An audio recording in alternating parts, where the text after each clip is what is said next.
COVID-19. Reminders from DOH. Tamang paggamit ng mask. Makakatulong ang pagsuot ng surgical mask para maiwasan ang pagkalat ng mga viruses na nagdudulot ng nakakahawang sakit tulad ng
ay pasimula ng karunungan at ang pagkakilala sa banal ay kaunawaan. Proverbs chapter 9 verse 10. Opo, Bishop. Brothers and sisters, ang pag-aaral at pag-unawa sa ating liturhiya ay nagbibigay ng linaw at karunungan sa ating pananampalataya. Join us as we listen and appreciate the beauty of the sacred liturgy with our Shepherd of the Mountain, Bishop Victor Bendico, on his liturgical catechesis. Tuwing Huwebes, alas 8 ng gabi sa DZWT AM 540 Radyo Totoo. Liturgical catechesis with Bishop Victor Bendico Kasi sunod-sunod every po yun. Thursday at 8 in the evening. Sa time constraint po, Bishop.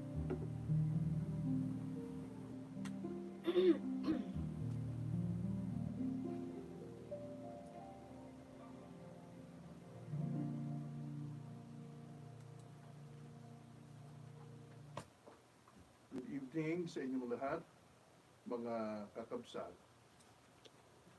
And nandito na naman tayo ngayon sa ating liturgical catechesis from 8 to 9.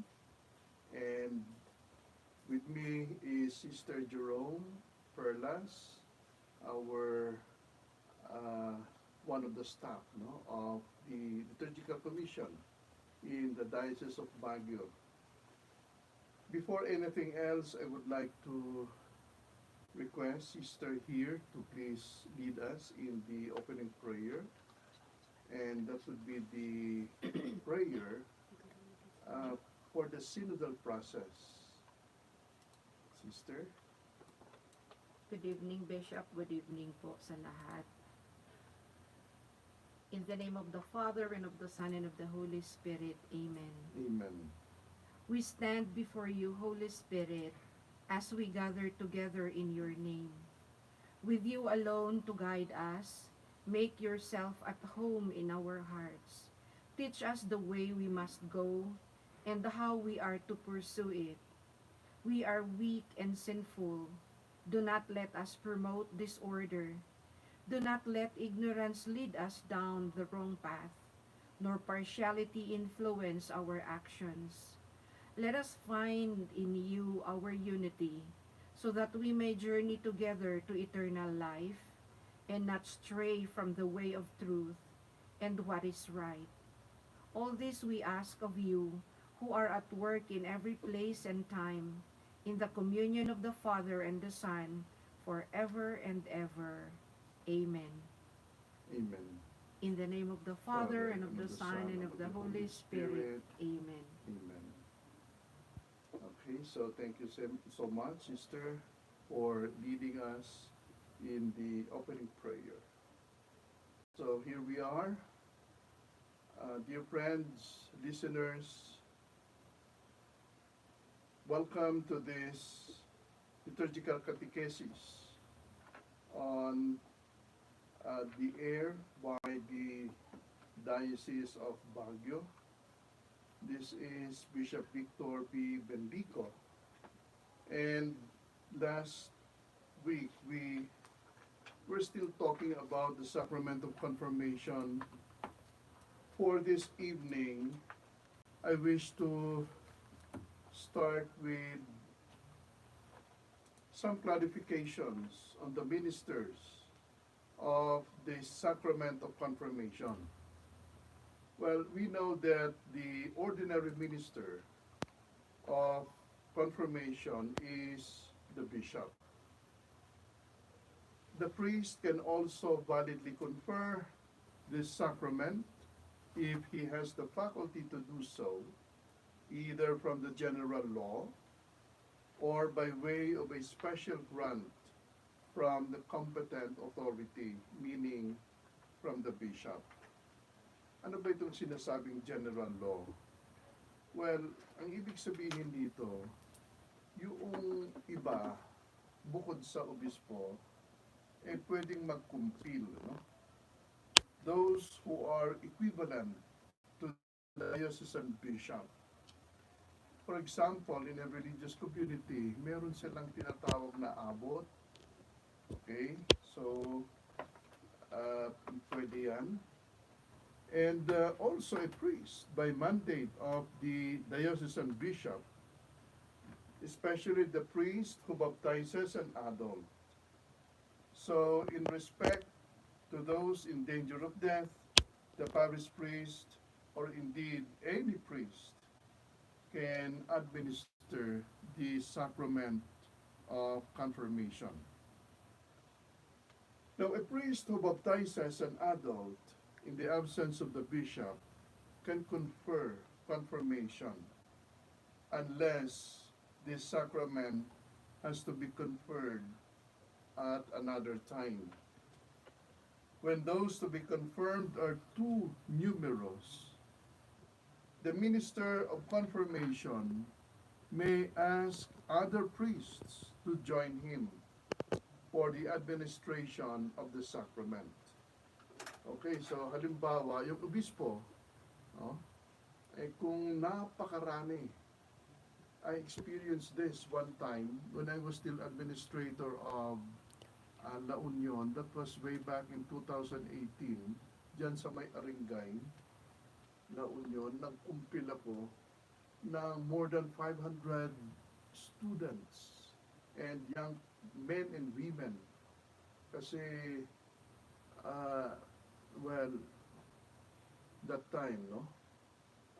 Medyo mahina na si Bishop Rudy Beltran, and he could no longer go to parishes for confirmation.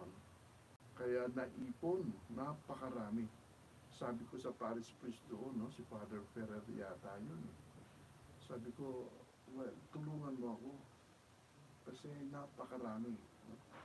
So, the priest can help the bishop, okay, to join him for the administration of the sacrament.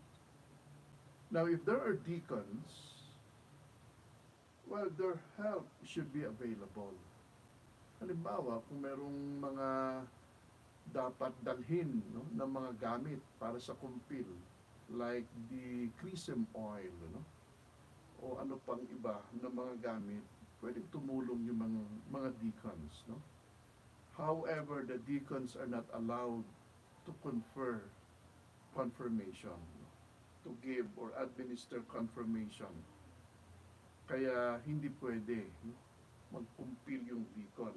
Yung pari pwede, as extraordinary minister of the sacrament of confirmation.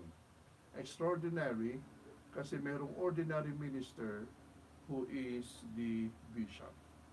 Okay, so I think that clarifies things with regards to the ministers of the sacrament of confirmation.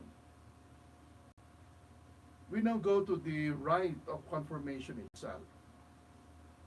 Ano bang mga different rites of the sacrament of confirmation? Well, first we have the presentation of the candidates, then we have the renewal of baptismal promises, then the laying on of hands, and the chrism, no? The giving of the chrism, or what is the name of the specific rite of the anointing with chrism, rather, the anointing with chrism. Okay, now it should be clear at the outset that confirmation can be celebrated within the Mass, or it could also be celebrated outside the Mass. Pwedeng merong confirmation na walang misa. Meron ding confirmation na nasa loob ng misa. And within the Mass, well, the sacrament of confirmation usually starts after the homily. Although before the homily, well, there is the presentation of the candidates, no? Okay, but normally, after the homily, okay, the sacrament of confirmation, the rite begins with the laying on of hands. Okay. So, may I ask Sister Jerome to please read to us some of the pertinent texts, especially in the presentation of the candidates of confirmation, first on the part of the commentator, and then the response of the bishop. No? Okay, after the gospel, the commentator will say, those who are to be confirmed, please stand. So it's either the parish priest or a representative will really call them, summon them to stand up. And this presentation of candidates is also part of the rite of ordination for a priest and bishop. Yes, so yun that yung happens, sister, opo, yes. opo. So it marks the willingness of the candidates to go forward and receive this sacrament, and that is about to conferred to them. They stand up by themselves in marked contrast to the day when they were carried to the church on the occasion of their baptism. Yes. So in some places, the depending on numbers, kagaya nung sabi nyo kanina, Bishop, nagulat ako, 500 plus. Grabe. Oo. Okay, so depending on numbers, the names of the candidates are read out. Sometimes the bishop asks the parish priest about the preparation that has been undertaken by the candidates before Yes, confirmation. sister, yung normally, no, 2 years. ideally, babasahin sana yung mga pangalan talaga ng mga ikupupil, no? Pero kung Pero kung 500. napakarami, it could be omitted. Okay, Yes, bishop. sister. So the parish priest usually gives a brief description of the faith journey of candidates up until the present time. Yun po, Bishop, ang ano. And then Ano yung sinasabi ng commentator dyan, sister, sa obispo, na yung commentator ay sa presentation of the candidates, meron siyang mga salita dyan addressed to the bishop. it's either the parish priest or the commentator, sabi Bishop. Rather, yes, the parish priest, rather. Yeah. Yes. That So, he presents them telling that they have accomplished the formation. yes, yung Opo. Most Reverend Victor B. Bendico, Bishop of the Yeah. Diocese of Baguio, nandiyan ba Sister Yeah Vera po. Paco? May I Yeah, present yeah. these young men and women who have been prepared for and are now ready to receive the sacrament of confirmation po. Yes, those are the words, no, addressed to the bishop, okay, in the presentation of the candidates by the parish priest. And the bishop responds, on the day of Pentecost, the apostles received the Holy Spirit as the Lord had promised. They also received the power of giving the Holy Spirit to others, and so completing the work of baptism. This we read in the Acts of the Apostles. When St. Paul placed his hands on those who had been baptized, the Holy Spirit came upon them, and they began to speak in other languages and prophetic words. So now, before you receive the Spirit, I ask you to renew the profession of faith you made in baptism, or your parents and godparents made in union with the whole church. No? Okay, so yan ang right ng presentation of the candidates. Okay, so the young men and women are presented to the bishop. No? Okay, so the parish priest, a deacon, no, can also do that. Okay, testifies that the candidates had been prepared for confirmation and that they are now ready to receive the sacrament. So, on the part of the bishop responds by recalling the Pentecost event when the apostles received the Holy Spirit. Now, inasmuch as they received the Holy Spirit, they can give the Holy Spirit to others and thus complete baptism. And this we can read from the Acts of the Apostles, chapter 2, verses 1 to 4. Ito yung narration ng Pentecost event, no? When the Holy Spirit descended upon the apostles. Also, the bishop recalls St. Paul, who placed his hands on those who had been baptized doon sa Ephesus. And this is taken from the Acts of the Apostles, chapter 19, verses 1 to 12. May na-encounter si St. Paul na mga disciples ni St. John the Baptist. They said that they were baptized. And St. Paul asked them, have you not received yet the Holy Spirit? No. We have not even heard about the Holy Spirit, sabi nila. What we have experienced is the baptism of St. John. And so, when St. Paul was praying over them, the Holy Spirit came upon them, and they began to speak in other languages and prophetic words. No? So yan ang nangyari sa kanila. So yan ang sinasabi ng obispo, no, na binasa ko kanina sa presentation of the candidates. So it is a recalling of the Pentecost event, and it is also a recalling of that event in Ephesus on the part of St. Paul, when the Holy Spirit came upon the disciples baptized by St. John the Baptizer. Okay? So, yan ang right ng presentation of the candidates. The next is the renewal of the baptismal promises, no? Okay, ito yung isang part din ng sacrament of confirmation. Actually, yung content ng renewal of baptismal promises ay the same basically, ano? Sa, well, baptismal promises during baptism, no? Kung anong right dyan. So, basahin natin ulit, sister. Okay, Yung po. renewal of baptismal promises, yung right. Opo. Ang introduction po is, si Bishop, sasabihin niya, before you receive the Holy Spirit, I ask you to renew the profession of faith that you made in baptism, or that your parents and godparents made in union with the whole church. Okay, sister. Okay, meron na akong i-insert dito. Ano? Opo.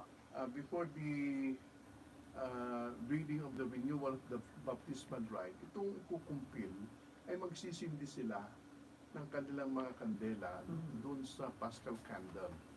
And then, tulad nung baptism, kung saan meron ding candles na hinahawakan yung kanilang parents and godparents, sila na ngayon ang humahawak ng kanilang candles. And with lighted candles, okay, they, the bishop, initiates the renewal of the baptismal promises. Okay, sister, go ahead, please. The bishop will ask, do you renounce Satan and all his works and all his empty show? Then the candidates will respond, I do. Then follow up the bishop, do you believe in God, the Father Almighty, creator of heaven and earth? And the candidates respond, I do. The bishop Yes. continues, do you believe in Jesus Christ, his only Son, our Lord, who was born of the Virgin Mary, was crucified, suffered death, and was buried, rose again from the dead, and is now seated at the right hand of the Father? And the candidates will respond again, I do. And the bishop continues, do you believe in the Holy Spirit, the Lord, the giver of life, who came upon the apostles at Pentecost, and today is given to you sacramentally in confirmation? And the candidates respond, I do. Then the bishop continues, do you believe in the Holy Catholic Church, the communion of saints, the forgiveness of sins, the resurrection of the body, and life everlasting? The candidates respond, I do. Then the bishop said, this is our faith. This is the faith of the church. We are proud to profess it in Christ Jesus our Lord. And all the people respond, Amen. Okay. So, thank you, sister. Yan ang renewal of baptismal promises. Basically, it's the same na rite ng baptismal promises during the sacrament of baptism. And even during the Easter Vigil, no? Meron tayong renewal of baptismal promises. Okay, so yung merong bagong in-insert dyan yung parang magkakaiba sa sacrament of baptism at saka sacrament of confirmation. Yung isa, dalawa, tatlo, pang-apat, no? Na question ng bishop. Nawala ito sa baptismal promises during baptism. Pero bago ito, in the sense na ito ngayon ay para sa mga ikukumpil. No? So the bishop asks, do you believe in the Holy Spirit, the Lord, the giver of life, who came upon the apostles at Pentecost, and today is given to you sacramentally in confirmation? Kasi yung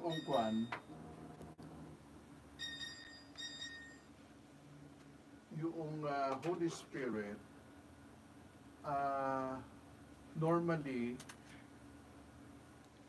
dinidiretso na lang ito ng ng sa baptism, dinidiretso na ito ng do you believe in the Holy Spirit, the Holy Catholic Church, the communion of saints, the forgiveness of sins, etc. No?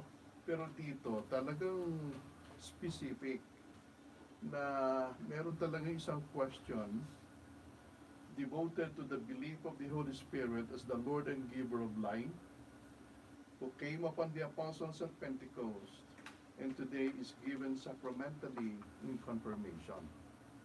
Okay, so yan ang pagkakaiba, no? Itong question na ito, this is not found in the baptismal promises.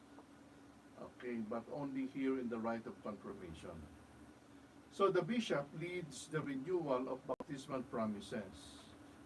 These are the only questions the ritual has him as the candidates. Ito lang na part ng rite na ito na tinatanong ng obispo yung mga candidates for confirmation.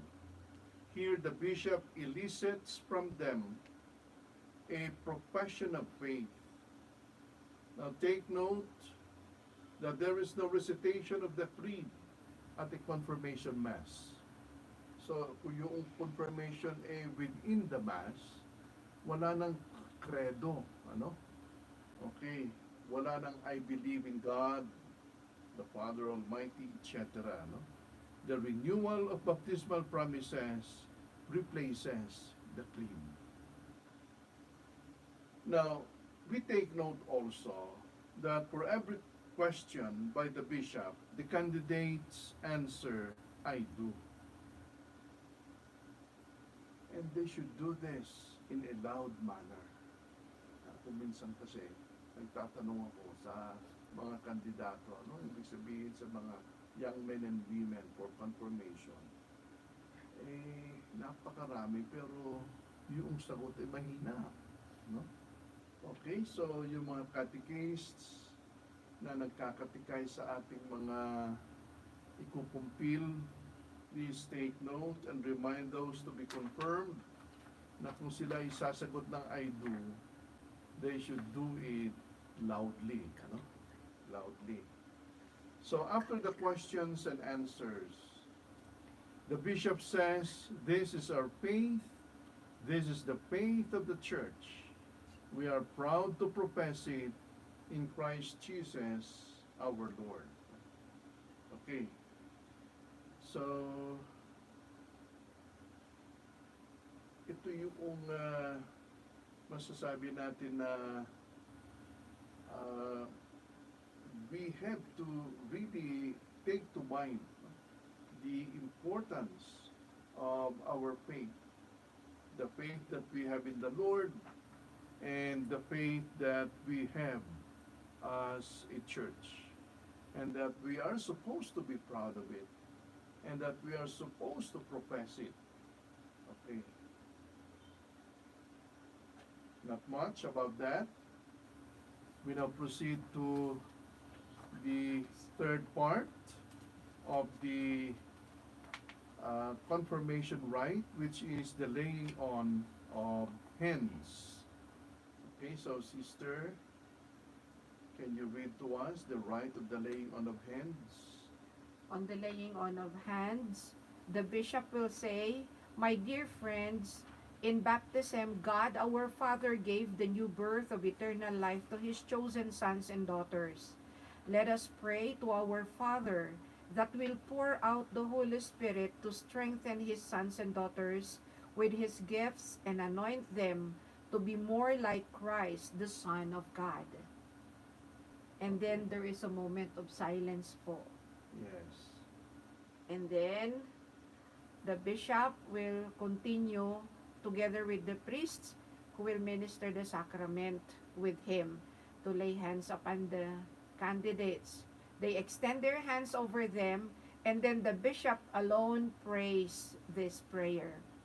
All-powerful God, Father of our Lord Jesus Christ, by water and the Holy Spirit, you freed your sons and daughters from sin and gave them new life.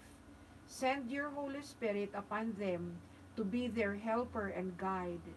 Give them the spirit of wisdom and understanding, the spirit of right judgment and courage, the spirit of knowledge and reverence. Fill them with the spirit of wonder and awe in your presence. We ask this through Christ our Lord, and the people will respond, Amen. Amen. Okay. Thank you, sister. So, yan ang rite ng laying on of hands. Actually, we have to consider here two things.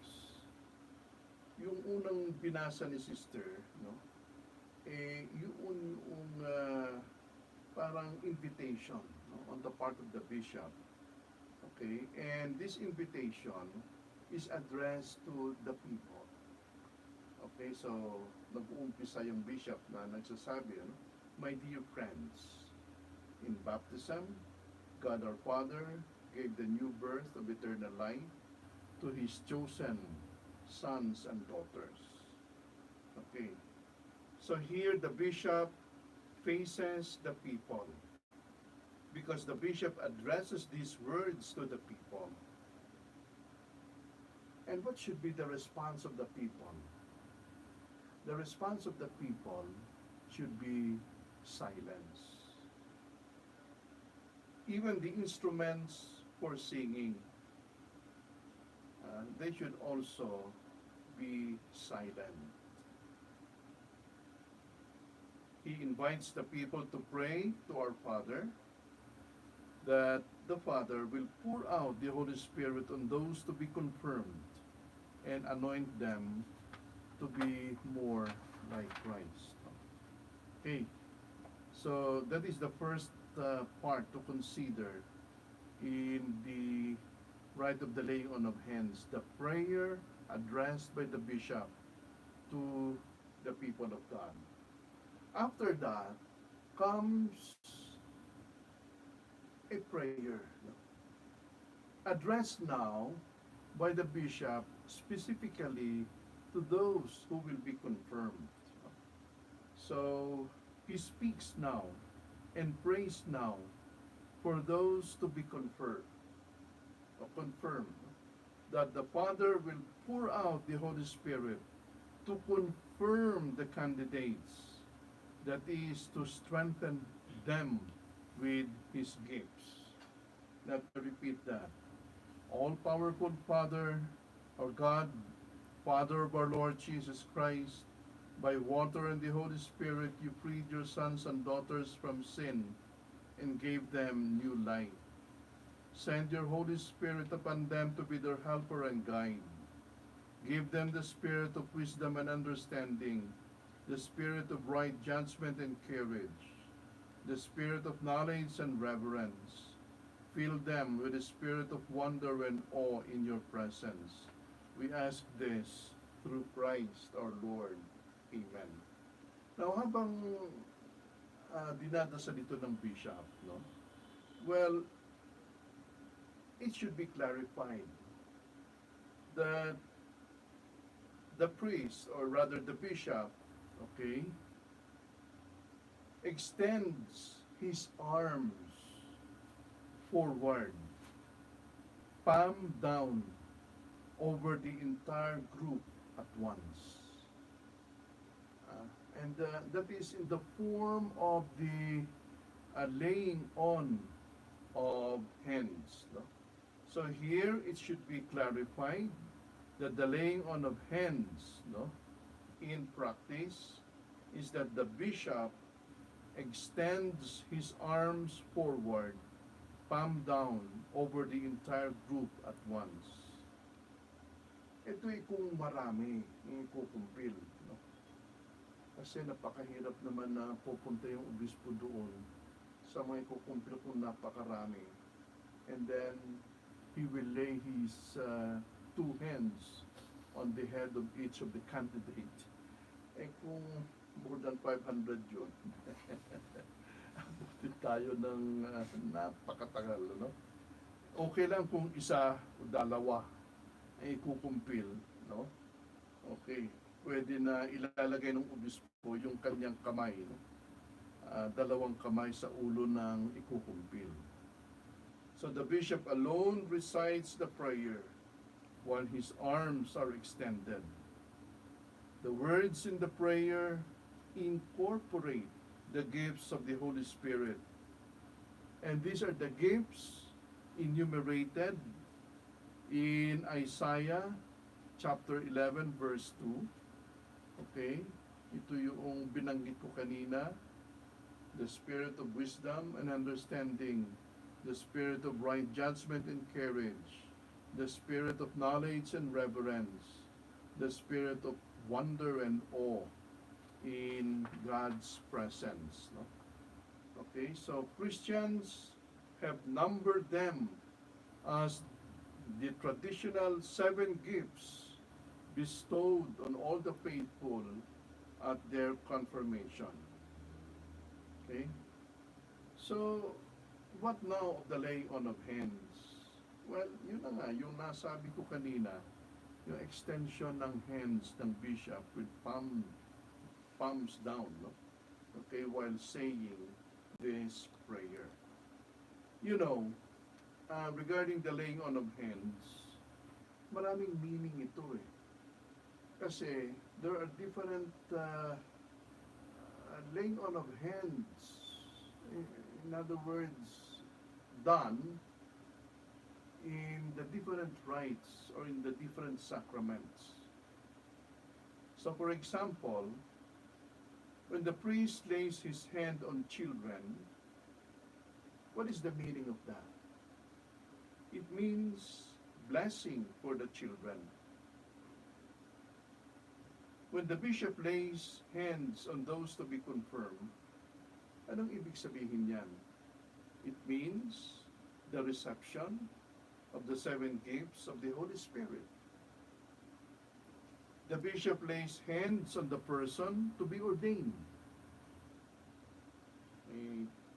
Uordinahan niya yung deacon, no, na magiging pari. O even yung seminarian, no, na magiging deacon. Or even yung pari na magiging obispo. Well, there are also laying on of hands, no, in ordination, in other words. Ano bang ibig sabihin dito? Here, the laying on of hands means to invoke the Holy Spirit who gives the priest to be ordained, to be a leader and priest of the people of God. It means the conferral of power. Yan ang ibig sabihin dyan ng laying on of hands. Now, meron ding laying on of hands, no, sa misa, especially sa Eucharist. Okay?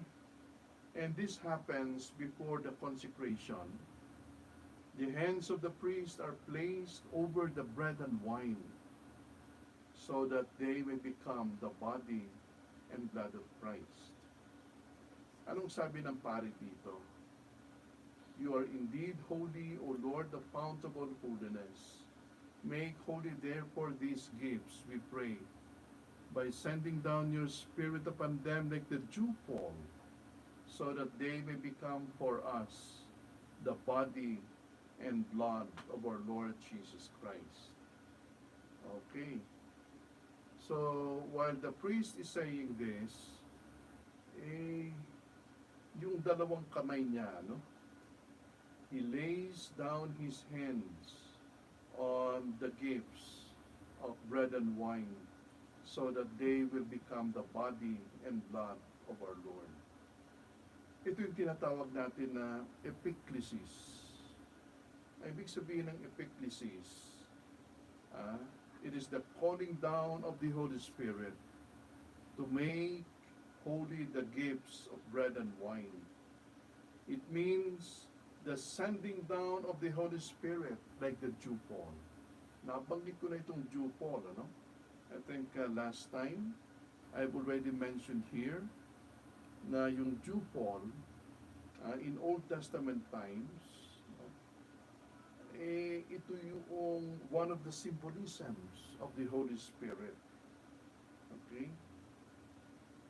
Why? Because the dew fall refreshes, makes new again the leaves, the grasses during nighttime. And the same with the Holy Spirit, He makes us fresh again. He makes us new again.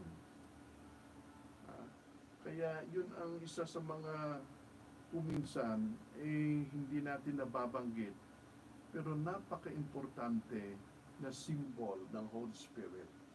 The Holy Spirit as a dew fall. But I am sure there are still many symbols of the Holy Spirit, that we know, and which sister will eventually explain to us, no? But before doing that, okay, let us first take a break, and well, we will go back, no? We will be back after some few minutes. Okay. Thank you.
evening once again. This is a Catholic program of the Diocese of Baguio on liturgical catechesis. I am Bishop Victor Bibendico, and with me is Sister Jerome Perlas. Okay, so we continue with our explanation, particularly now on the different symbols of the Holy Spirit. Nabanggit ko kanina na yung sinasabi nating Jew Paul, okay, one of the symbols of the Holy Spirit even during Old Testament times. Sister? Thank you, Bishop. Ang sacrament of confirmation is very rich with symbols. No? Kikita natin, una is oil. The oil is the essential element of the ritual. It is a distinctive kind of oil. It is the sacred chrism. Olive oil lightly perfumed with balsam to give it a sweet-smelling aroma. The oil is blessed by the bishop each year at the chrism mass. It imparts the gift of the Holy Spirit, seals the recipient in God's grace, and gives a new, indelible character. The minister dips his right thumb into a small bowl of sacred chrism. Pero ngayon na pandemya, cotton yun para walang personal touch, no? So, cotton ang ginagamit. Okay? He raises his oiled thumb. Ngayon, he raises the oiled cotton, places it on the forehead of the candidate, and with a stroke down and a stroke across, na parang sign of cross, anoints the forehead in the shape of a cross with the words, "Be sealed with the gift of the Holy Spirit." Mamaya may explain din natin kung kaya ng oras natin kung ano itong "be sealed with the Holy Spirit," the symbolism of word, the importance of word. So pangalawang symbol is the laying on of hands. Napakaganda po yung explanation na Bishop kanina.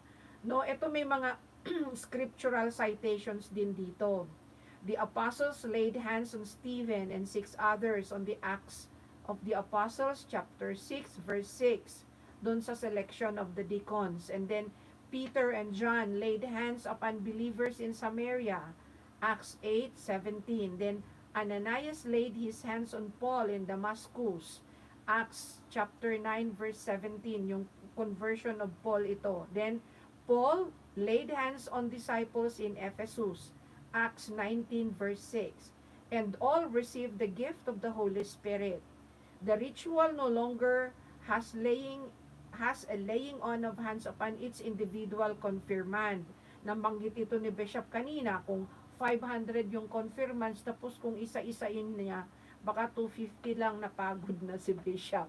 So dito makikita natin that along with the concelebrating priests, extends his hands over all those to be confirmed and offers a blessing prayer to bestow the Holy Spirit. So yun yung nai-explain kanina na prayer sa laying on of hands. Yung send your Holy Spirit upon them to be their helper and guide, yung mga yon. And then ang susunod is napakagandang symbolism, kaya kung time of Pentecost makikita natin yung symbol of dove, no, the Holy Spirit. A dove is a symbol of the sacrament of confirmation because it represents the Holy Spirit. The Holy Spirit descended upon Jesus in the form of a dove when he was baptized in the Jordan River by John the Baptist. Matthew 3:16, Mark 1:10, and Luke 3:22. So ito yung mga synoptic gospels. And the Holy Spirit descends upon each person who is confirmed. And then a flame or a tongue of fire. When the Holy Spirit descended upon the apostles on Pentecost, tongues as of fire parted and came to rest upon each of them. Acts chapter 2 verse 3. Similarly, tongues as of fire come to rest over the head of every confirmand. And then a lamp. A lamp emits light. Yung sabi na Bishop kanina na bago sila mag-renew ng baptismal promises, magsisindi sila ng kandila. And light is a symbol of the enlightenment, inspiration, insight, and wisdom of the Holy Spirit. And then, Importante din, let us not take for granted mga kapatid, itong mitre and staff, yung gamit ni bishop. Yung mitre niya and then yung staff. The mitre is the liturgical headwear worn by a bishop. It is round and tall with a pointed top on the front and back, as well as two tassels on the back called tappets. The staff is also called a pastoral staff, a shepherd's staff or crosier. It is the walking stick used by a shepherd, and the bishop is the chief shepherd of the diocese. So, ang biblical citation nito mga kapatid is from the Gospel of John, chapter 20, verse 16, 15, 16, and 17. The symbols of bishop double as the symbols of confirmation because the bishop is the usual minister. And the numbers 7 and 9 represent the number of the gifts and fruits of the Holy Spirit. Ang citation natin dito is Galatians chapter 5 verses 22 to 23. Okay, the fruits of the Holy Spirit. And it is common to display other symbols in groups of 7 or 9, frequently flames, lamps, and branches of the candelabra or the points on a crown. Tapos yung sa symbol sa ritual mismo is the laying on of hands. Nabanggit na natin kanina, this is a profound gesture which is also used in other sacraments including the anointing of the sick and ordination of a priest. Napakaganda po yung explanation na bishop kanina. And then we come to the anointing with oil. Okay, sa gesture or symbol, which is a special oil blessed by the bishop. Makita natin dito na it is the disciple of Jesus as a person of the Spirit with confidence and strength. Yun yung ipinapakita niya. And then the words, yung binanggit ko kanina, the bishop or priest performing the confirmation recites the words, "Be sealed with the gift of the Holy Spirit." This symbolizes a legal contract. When signed and sealed is considered authentic and binding. To be sealed with the Spirit is not to be confirmed as a Christian believer. Sealing with the Holy Spirit means being a responsible missionary of God. Then the sign of peace. This sign of peace is used within the confirmation ceremony as a sign of our unity and that we are one people of God, one body of Christ. When the bishop or priest says, "Peace be with you" during the confirmation ceremony or during Mass, he is saying it on behalf of the community to symbolize that we are all one with the church. And then mga kapatid, importante, di ba, yung pagka-preparation ng confirmation ninyo, sinasabi ng katekista na pag pumunta sa simbahan, magdamit ng puti. So, it is white garment. Parang it echoes or it continues on the white garment we received when we were baptized. So, usually, this symbolize the purity of the confirmand. So, yun po yung mga symbols. So, Yung purity dyan, sister, na masasabi natin, pwede rin natin ito i-connect. Particularly, yung sacrament of confirmation, rather, sacrament of reconciliation, or the sacrament of confession, no? Na ginagawa ng mga ikukumpil, no? Okay? Bago sila makatanggap ng sakramento. So, kung napakarami ang ikukumpil, sister, mahaba yung confession. Matagal, no? Para sa isang pari. Kaya kung minsan ano siya, no? Ng ibang pari nag-i-invite para tumulong sa kanya. So, there is the purification of the soul of those to be confirmed through the washing of the sins, no, committed. Hence, also the connection with the whiteness of the, well, clothing, no, of those to be confirmed. Usually, dito na-experience ko sa Diocese of Baguio, sa mga parokya, yung mga sinusuot ng mga ikukumpil, mga puti, lalo na yung mga young girls, ano? Puti na damit. Meron ding mga sumusuot na mga young boys, kung hindi yung long sleeves na puti, at least naka-t-shirt, ano? Puti ang sinusuot nila. So, really, no? Something that connects them with the sacrament of baptism, no? Na merong white clothing, no? Na binigay sa kanila, okay, nung sila ay nabinyagan. Yes, sister. Parang dumating na naman po yung oras natin, Bishop. Okay. So, thank you very much po uli. Yes, meron pang isa, no? Yung anointing with chrism, pero we will reserve that for next week. Opo. Because we also have a lot to explain there, no?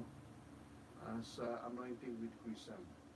Okay, so here we can see, no, how important the role of the Holy Spirit is, no? A while ago, naumpisahan natin itong programang ito with the prayer addressed to the Holy Spirit, no? So even during the synodal process, we have a prayer addressed to the Holy Spirit, invoking Him to come to us, to be with us in the synodal process, so that all of us, no, involved in the synodal process, we can walk together, we can journey together with the guidance of the Holy Spirit. At saka yung ating mga consultation, no, na gagawin sa synodal process na ito, dito may kasaling prayer, inviting the Holy Spirit, no, to lead us, to be with us, so that we may be a community and a people of grace. Kaya kahit yung topic natin dito ay laying on of hands, no? Yung pinag-uusapan natin dito ay laying on of hands. It is good to recall, no, the prayer that we prayed before the liturgical catechesis, no, with the Holy Spirit as the protagonist, no, of any synodal process or of any conciliar process, no, in the history of the church, no. Kung titingnan natin, no, itong prayer na ito very historical. Yung Latin na title niya ay Ad Sumo Sancti Spiritus, meaning we stand before you, Holy Spirit, as we gather in your name. So, yung historical importance ng prayer na ito is this. Every session of the Second Vatican Council began with the prayer Ad Sumo Sancti Spiritus, the first word of the original Latin, meaning we stand before you, Holy Spirit. So it has been historically used at councils, synods, and other church gatherings for hundreds of years, and is attributed to Saint Isidore of Seville, who lived around 560 and until 636. No? So as we embrace the synodal process, this prayer invites the Holy Spirit to be at work in us. For the synodal journey from 2021 to 2023, okay, so this is the prayer that is being proposed to us, that we pray. So I encourage you, especially sa ating mga parokya, sa ating mga gimongs, no? To pray also this prayer for this synod. No? From what I have heard, merong Ilocano version nito. Okay, so you can pray the Ilocano version, or you can also pray the English version. No? This is a very beautiful prayer, though it is short. No? Okay? So anyway, well, this could also be found in the Synod website. So kung meron kayong access sa Synod website, merong makukuha natin yung kopya nito. Ano? And we can print it, we can have a hard copy of this, and we can pray this as a community, a prayer address to the Holy Spirit. So you see how wonderful the Holy Spirit is, that the Holy Spirit can have different modes or different manners, you know, of working in us so that all of us could be sanctified. Okay, so thank you so much for listening to us. Napasobra na tayo ng konti ng oras natin, ano? So, I wish to thank all of you, dear listeners and viewers, for being patient. And sister, do you have some few parting words also?